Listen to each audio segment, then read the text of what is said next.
حبیب اجمی کا نام سنا ہوگا آپ نے، بغداد کے رہنے والے مشہور مالدار شخص، پیسہ بہت تھا لیکن معاملہ یہ تھا کہ سود پر پیسہ، سود کا کاروبار، لوگوں کو سود دینا، لوگوں سے سود لینا، یہ کاروبار چلتا تھا۔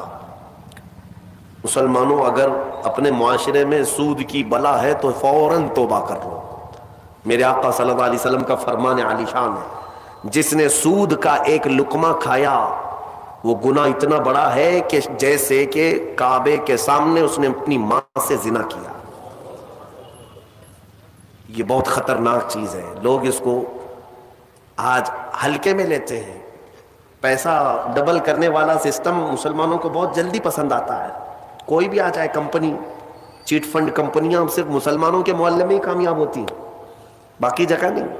لاکھ روپے دو اور تم گھر میں نواب صاحب بیٹھے رہو، ہر مہینہ 10-10 ہزار آتا رہے، یہ پتہ ہی نہیں کہ کس طرح سے آتا ہے۔ تمہارے گھر میں آنے والا ایک لقمہ بھی تمہاری تحقیق کے بغیر نہیں آنا چاہیے، تم مسلمان ہو۔ ایک سکہ بھی تمہارے گھر میں بغیر تحقیق کا نہیں آنا چاہیے۔ اگر مشکوک، یعنی جس میں شک ہے، حرام کی بات نہیں کر رہا ہوں، حرام تو بڑی بات ہے، جس مال میں شک ہے اس مشکوک مال کا بھی ایک لقمہ کھا لیا تو اولاد بگڑ جاتی ہے۔ بزرگوں نے فرمایا اولاد بدتمیز پیدا ہوگی، بد اخلاق ہو جائے گی، کردار سے عاری ہو جائے گی، اس کا خیال رکھو۔ تو میں عرض یہ کر رہا تھا کہ حبیب اعجمی سود کا کاروبار کرتے رہے۔ ایک دن ایسا ہوا کہ اپنی بیوی سے گوشت لا کر دیا اور کہا کہ پکاؤ۔ بیوی نے کہا لکڑیاں نہیں ہیں، کہا کہ میں فلاں کے اوپر میرا سود آتا ہے، سود میں وہ لکڑیاں لے آؤں گا، سود میں لکڑیاں بھی، گھر کا آٹا بھی سود میں لا کر کے دیے۔ بیوی نیک تھی، سمجھاتی رہی۔ اس دن دعا کرتی ہے مولا میرے شوہر، میرے سرتاج، میرے رفیق حیات کو ہدایت دے دے۔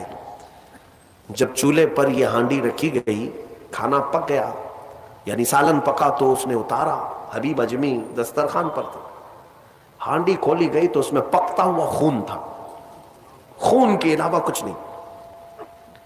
حبیب اعجمی نے پوچھا یہ کیا ہے؟ بیوی نے کہا جب لوگوں کا مال سود میں لا کر کے دو گے تو اللہ تعالیٰ تمہیں دنیا میں ہی خون کھلا رہا ہے، آخرت میں کیا عذاب ہوگا۔ بات اثر کر گئی، بات اثر کر گئی دل پر، اور ڈر بھی گئے کہ اپنی آنکھوں سے دیکھا کہ پکتا ہوا گوشت خون بن چکا ہے۔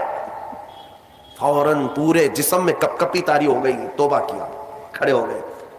گھر سے باہر نکلے تو راستے سے جا رہے تھے، بچے جو کھیل رہے تھے، ایک بچے نے پکار کر کہا اے بچے ہٹو، یہ سود خور آ رہا ہے، اس کی چھاؤں کہیں ہم پر پڑ گئی تو ہم برے ہو جائیں گے۔ بچوں میں بھی یہ بات آ گئی تھی۔ حبیب اجمی کو آج دل پر بات لگی، میرا رب کسی کے لیے ہدایت دیتا ہے تو کچھ ذریعے بنا دیتا ہے۔ حبیب اجمی اب رونے لگ گئے کہ میں اس قدر خستہ ہوں، اس قدر بدنام ہوں کہ بچے میری چھاؤں سے بھاگ رہے ہیں۔ اب سوچا کہ اب میں سود نہیں لوں گا اور نہ ہی اس کاروبار میں، سب کو چھوڑ دیا۔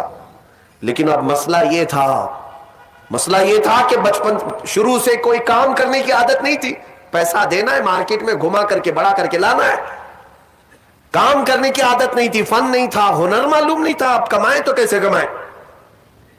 سوچا کہ اب اس چیز کو چھوڑ دیا ہوں، تو بیوی سے آ کر کے کہا میری رفیق حیات میں نے توبہ کر لیا ہے، میں نے توبہ کر لیا، آج کے بعد سے یہ سود کی طرف میں ہاتھ بھی نہیں بڑھاؤں گا۔ بیوی سجدہ شکر ادا کرتی اور کہتی ہے میرے رفیق، اے میرے زندگی کے ساتھی، اب فکر مت کرنا، میں تم سے کسی چیز کا مطالبہ نہیں کروں گی، آدھی روٹی بھی لاؤ میں صبر کروں گی، آدھی روٹی بھی آئی تو میں صبر کروں گی، اس لیے کہ آپ حلال رزق کی طرف جا رہے ہیں۔ کاش ہماری عورتیں ایسی ہوں جو اپنے شوہر کو سیدھے راستے پر لانے کا سبب بن سکے، ورنہ بہت ساری عورتوں کے مطالبات کی وجہ سے مرد حرام کاریوں میں پڑ گئے۔ تنخواہ تھوڑی سی ہے، عورت کے مطالبے زیادہ ہیں، اس کے مطالبے پورے کر نہیں پا رہا ہے تو حرام کاریوں میں مصروف۔ بہت سارے مردوں کے بگڑنے کی وجہ ان کی عورتیں بنی ہیں، اور جب پورا نہیں کر پاتے اور پیسہ بھی نہیں مل پاتا تو پھر نشے کی عادت لگ جاتی ہے، ٹینشن سے مکتی چاہیے، جو روز عورت مجھے گھر پہ جاتی پریشان کرتی ہے۔ میرے عزیزوں، وہ حبیب اجمی کی خاتون نے ان کو دلاسا دیا کہ جاؤ آپ نوکری کرو، نوکری کہاں کرتے, اب تک کرنے کی عادت نہیں تھی, عمر ہو گئی تھی. سیدھے گئے ایک دیہات, چھوٹا گاؤں تھا, اس گاؤں کی ایک مسجد تھی, مسجد کے اندر جا کر بیٹھ گئے. دن بھر بیٹھے رہے, نمازیں پوری پڑھ لی, عشاء کا وقت ہو گیا, نماز پڑھ کر کے اللہ کی بارگاہ میں رونے لگے, مولا کام کا آدمی نہیں ہو, اب تک کیا نہیں, اب میں اپنے گھر کیسے چلاؤں, تو میرے لیے کوئی انتظام فرما. رات کے وقت آئے, بیوی نے پوچھا کوئی نوکری ملی؟ کہاں مل گئی ہے, نوکری مل گئی ہے, بہت ہی اچھی جگہ پر ایک بادشاہ ہے, اس کے ہاں خدمت پر میں لگ گیا. کہا بہت اچھی بات ہے. دوسرے دن پھر گئے, اسی مسجد میں بیٹھے رہے. رات کو آئے, بیوی نے پوچھا کچھ اجرت ملی آج؟ جس بادشاہ کے ہاں کام کر رہے ہو تمہاری نوکری پر کچھ تنخواہ ملی؟ کہا نہیں. بادشاہ نے کہا ہے کل دے دوں گا. اپنی بیوی کو ٹال رہے تھے, اپنی بیوی کو ٹالنے کے لیے بول دیا ایسی کہ نوکری کر رہا ہوں. کہا کہ کل دینے کا وعدہ کیا ہے. پھر تیسرا دن آیا, تیسرے دن بھی وہ اسی مسجد میں رات گزار کر آئے. بیوی نے پھر پوچھا کچھ اجرت ملی؟ کہا نہیں آج بھی نہیں دیا. بادشاہ نے کہا کل دے دوں گا. چوتھا دن آیا, چوتھا دن بھی مسجد میں گزار کر آئے. حالانکہ بیوی نے صبر کا دامن ایسا پکڑی رہی اور کہنے لگی مجھے کوئی جلد بازی نہیں ہے, جب آئے گا تب کھائیں گے.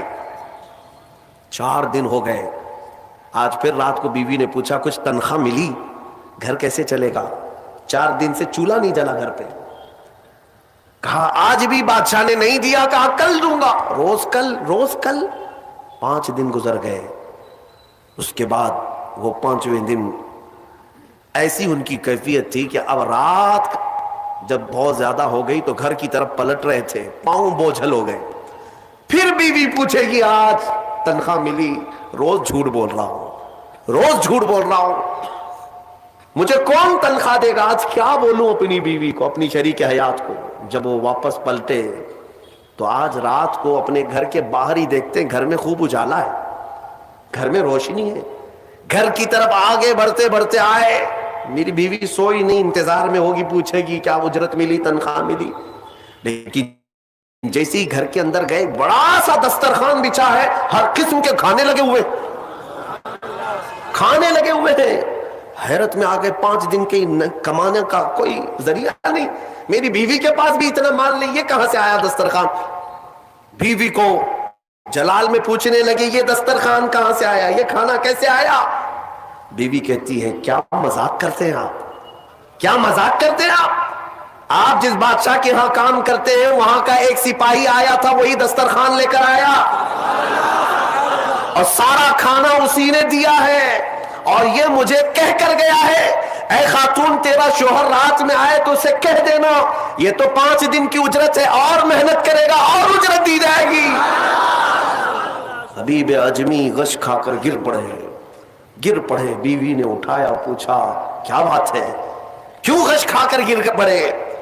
ہوش آنے کے بعد کہتے میری رفیق حیات آج سچ بتاتا ہوں, میں نے کوئی نوکری نہیں کی, میں نکما آدمی, کوئی نوکری نہیں کی. مسجد میں جاتا تھا, خالی بیٹھا رہتا تھا. آج ڈر کر کے آ رہا تھا کہ تجھے جواب کیا دوں گا. وہ رحمان اس قدر غیرت مند ہے اپنے بندوں پر, اتنا رحیم ہے کہ تیرے سامنے شرمندہ ہونے سے بچانے کے لیے وہ جس کو بھیجا مولا وہ کسی بادشاہ کا سپاہی نہیں, وہ اسی رحمان کا کوئی فرشتہ آیا تھا جس نے کھانا دیا ہے. عزیزان گرامی, کہنے کے لیے بہت ساری باتیں ہیں, لیکن میں اتنی بات عرض کرنا چاہتا ہوں. زندگی گناہوں میں گزری, ایک بار توبہ کر کے حبیب اجمی کے آ گئے اور مولا کریم نے اپنے سارے دسترخوان ان کے لیے کشادہ کر دیے.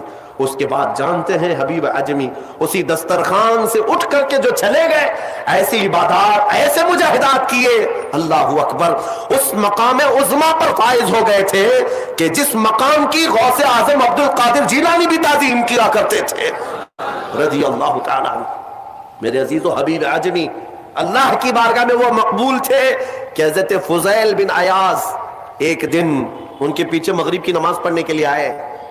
حضرت حبیب اجمی کی زبان میں تھوڑی لکنت تھی, تو قرات میں ان کی لکنت سمجھ میں آ رہی تھی, تو فضیل بن عیاض پیچھے سے نماز توڑ کے چلے گئے, اس کے پیچھے میں کیسے نماز پڑھوں. فضیل بن عیاض بہت پائے کے ولی ہیں, کہتے ہیں میں گیا تو 3 دن تک میری عبادت کا ذوق ختم ہو,